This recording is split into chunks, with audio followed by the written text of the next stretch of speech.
Hello friends, કેમ છો બધા? મજામાં ને? તો આજે આપણે બનાવીશું શિયાળા સ્પેશિયલ વઘારેલું દહીં એકદમ અલગ રીતે.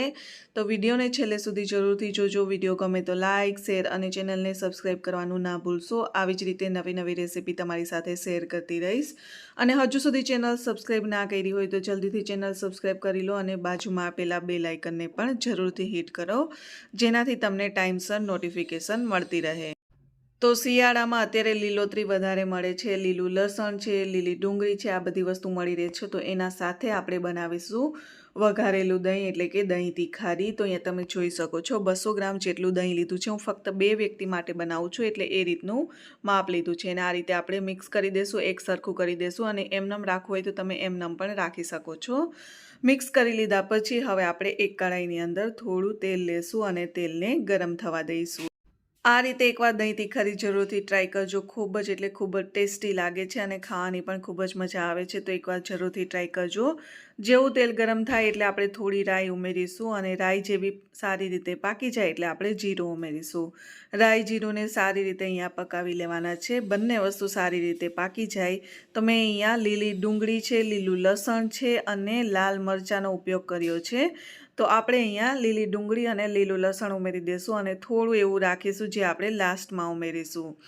તો સૌપ્રથમ આપણે લીલી ડુંગળી ઉમેરી દઈશું. તમે અહીંયા જોઈ શકો છો, તમે લીલી ડુંગળીને બદલે સૂકી ડુંગળીનો પણ ઉપયોગ કરી શકો છો, પણ અત્યારે મેં શિયાળાની અંદર બનાવ્યું છે તો બંને વસ્તુનો ઉપયોગ કર્યો છે. અહીંયા લીલું લસણ પણ ઉમેરી દીધું છે અને લાલ મરચું આ રીતે કટ કરીને ઉમેરી દીધું છે. આ બંને વસ્તુ થોડી થોડી રાખી છે જે આપણે લાસ્ટમાં ઉમેરીશું.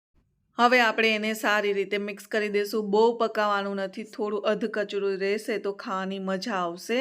જો તમને કાચું થોડું ના ભાવતું હોય તો તમે એને સારી રીતે પકાવી શકો છો.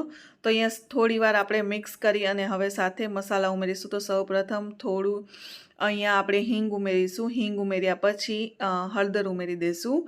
હિંગ હળદર ઉમેર્યા પછી બંને સારી રીતે આપણે મિક્સ કરી લેવાનું છે.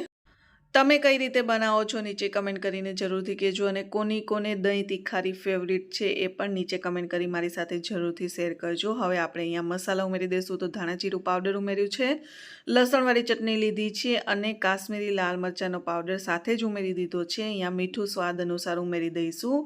તમે જેટલું તીખું ખાતા હોય એ મુજબ લાલ મરચાંનો પાવડર ઓછો વધતો કરી શકો છો. સરખી રીતે મિક્સ કરી દેવાનું છે એટલે જે મસાલા છે એ તેલમાં સારી રીતે મિક્સ થઈ જાય.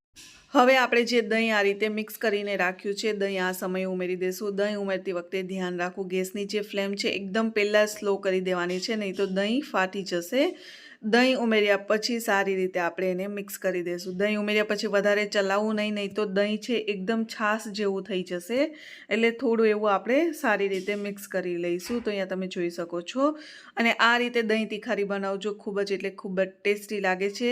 જેમ કે લીલું લસણ છે, લીલી ડુંગળી છે, એનાથી ખૂબ જ સરસ એવો ટેસ્ટ આવે છે. તો હવે આપણે જે લીલું લસણ અને લીલી ડુંગળી જે સાઈડમાં થોડી રાખી હતી એ આપણે આ સમય ઉપર ઉમેરી દઈશું અને ગેસ બંધ કરી દઈશું અને સારી રીતે મિક્સ કરી દેવાનું છે. તો અહીંયા દહીં તીખારી બનીને તૈયાર થઈ ગઈ છે ને એકદમ સિમ્પલ અને સરળ રીત. અને કોને ખાવાની ઈચ્છા થઈ ગઈ જોતાની સાથે નીચે કમેન્ટ કરી મારી સાથે જરૂરથી શેર કરજો. અને લીલોતરી સાથે ખાવાની ખૂબ જ મજા આવે છે. અત્યારે લીલું લસણ ને લીલી ડુંગળી છે આસાનીથી મળી જાય છે. અહીંયા આપણે ગાર્નિશિંગ માટે કોથમરી ઉમેરી દીધી છે અને હવે આને આપણે સર્વ કરી લઈશું. તો કેવી લાગી મારી આજની રેસીપી? જો વિડીયો ગમ્યો હોય તો વિડીયોને લાઇક કરજો, શેર કરજો અને ચેનલને સબસ્ક્રાઈબ કરવાનું ના ભૂલશો.